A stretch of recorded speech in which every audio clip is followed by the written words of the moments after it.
ಮಿಥುನ ರಾಶಿಯವರಿಗೆ ಗ್ರಸ್ತೋದಯ ಪಾಕ್ಷಿಕ ಕೇತುಗ್ರಸ್ತ ಚಂದ್ರಗ್ರಹಣದ ಪ್ರಭಾವವನ್ನು ನಾವು ಮಿಥುನ ರಾಶಿಯವರಿಗೆ ನೋಡಕ್ಕೆ ಹೋದಾಗ ಈ ರಾಶಿಯವರಿಗೆ ಮೃಗಶಿರ, ಆರಿದ್ರ, ಪುನರ್ವಸು ನಕ್ಷತ್ರದವರು ಈ ರಾಶಿಗೆ ಒಳಪಡ್ತಕ್ಕಂಥದ್ದಾಗಿರುತ್ತೆ. ಮೂರನೇ ಮನೆಯಲ್ಲಿ ಮಿಥುನ ರಾಶಿಯಿಂದ ಮೂರನೇ ಮನೆಯಲ್ಲಿ ಗ್ರಹಣ ಸಂಭವಿಸ್ತಾ ಇದೆ. ಭ್ರಾತೃಸ್ಥಾನ ಅಂತೂ ಕೂಡ ನಾವು ಕರಿತೀವಿ. ಈ ರಾಶಿಯವರಿಗೆ ಅದೃಷ್ಟವೇ ಅದೃಷ್ಟ.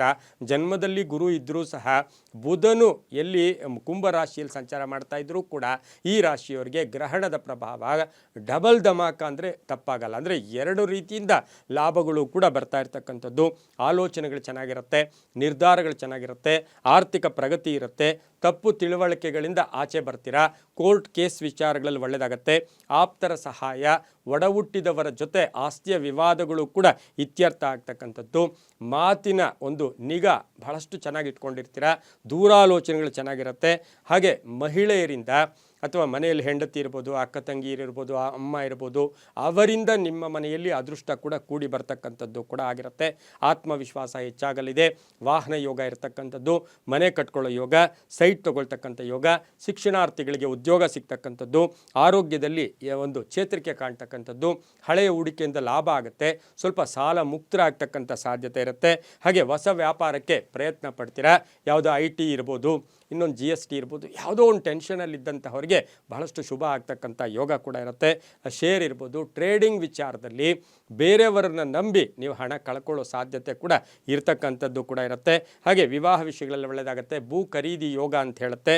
ಇನ್ನು ತುಂಬ ಬೇಕಾದವರ ಅನಾರೋಗ್ಯ ಇರ್ಬೋದು, ಸಣ್ಣ ಪುಟ್ಟ ವಾಹನ ಕಂಟಕಗಳಿಂದ ನಿಮ್ಮ ಸ್ನೇಹಿತರು, ಕುಟುಂಬ ವರ್ಗದಲ್ಲಿ ಯಾರಾದರೂ ನರಳುತ್ತಾ ಇರತಕ್ಕಂಥ ಒಂದು ವಿಶೇಷವಾದ ಆ ವಿಷಯ ನಿಮ್ಮನ್ನು ಹಾನಿ ಅಂದರೆ ನಿಮ್ಮನ್ನೆಲ್ಲ ಒಂದು ಕಡೆ ಘಾಸಿ ಮಾಡ್ತಕ್ಕಂಥ ಸಾಧ್ಯತೆ ಇರುತ್ತೆ. ಪ್ರೇಮ ವ್ಯವಹಾರಗಳಲ್ಲಿ ಮನ್ನಣೆ ಸಿಗ್ತಕ್ಕಂಥದ್ದು. ಸ್ವಲ್ಪ ಅತಿ ಬುದ್ಧಿವಂತಿಕೆ ಪ್ರದರ್ಶನ ಮಾಡ್ಕೊಳ್ಳೋಕ್ಕೆ ಹೋಗಬೇಡಿ. ಒಂದು ಏನೇ ಆದರೂ ಕೇಳಿಸ್ಕೊಂಡು ಮಾತಾಡಿದ್ದೆ ಆದರೆ ಅದು ತುಂಬಾ ಒಳ್ಳೆಯದಾಗ್ತಕ್ಕಂಥದ್ದು. ಊಹಾಪೋಹಗಳಿಗೆ ಹೆಚ್ಚು ಅವಕಾಶ ಮಾಡಿಕೊಡ್ಬೇಡಿ. ಕೆಲವರಿಗೆ ರಾಜಕೀಯವಾಗಿ ನಿಮಗೆ ಸ್ಥಿರತೆ ಕಾಣ್ತಕ್ಕಂಥ ಸಾಧ್ಯತೆ ಕೂಡ ಇರುತ್ತೆ. ಈ ಒಂದು ರಾಶಿಯವರು ಗ್ರಹಣ ಕಾಲದಲ್ಲಿ ಏನು 3 ಗಂಟೆ 13 ನಿಮಿಷಕ್ಕೆ ಗ್ರಹಣ ಪ್ರಾರಂಭ ಆಗ್ತಾ ಇರ್ತಕ್ಕಂಥದ್ದು, 6 ಗಂಟೆ 47 ನಿಮಿಷಕ್ಕೆ ಗ್ರಹಣ ಮುಗೀತಾ ಇರ್ತಕ್ಕಂಥ ಈ ಸಂದರ್ಭ ಮೌನವನ್ನು ಪಾಟಿಸಿದರೆ ತುಂಬಾ ಒಳ್ಳೆಯದಾಗ್ತಕ್ಕಂಥ ಸಾಧ್ಯತೆ ಕೂಡ ಇರುತ್ತೆ.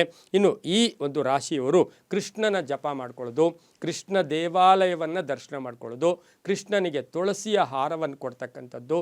ಹಾಗೆಯೇ ಈ ರಾಶಿಯವರು ಹರೇ ಕೃಷ್ಣ ಕೃಷ್ಣ ಕೃಷ್ಣ ಹರೇ ಹರೇ, ಹರೇ ರಾಮ ರಾಮ ರಾಮ ಹರೇ ಹರೇ ಈ ಮಂತ್ರವನ್ನು ಗ್ರಹಣ ಕಾಲದಲ್ಲಿರ್ಬೋದು, ಗ್ರಹಣಾನಂತರ ಇರ್ಬೋದು, ಹೆಚ್ಚು ಕೃಷ್ಣನ ಒಂದು ದರ್ಶನ, ಕೃಷ್ಣನ ಮಂತ್ರವನ್ನು ಹೇಳ್ಕೊಳ್ಳೋದ್ರಿಂದ ಬಹಳಷ್ಟು ಶುಭ ಆಗ್ತಕ್ಕಂಥ ಸಾಧ್ಯತೆ ಮಿಥುನ ರಾಶಿಯವರಿಗಿರುತ್ತೆ.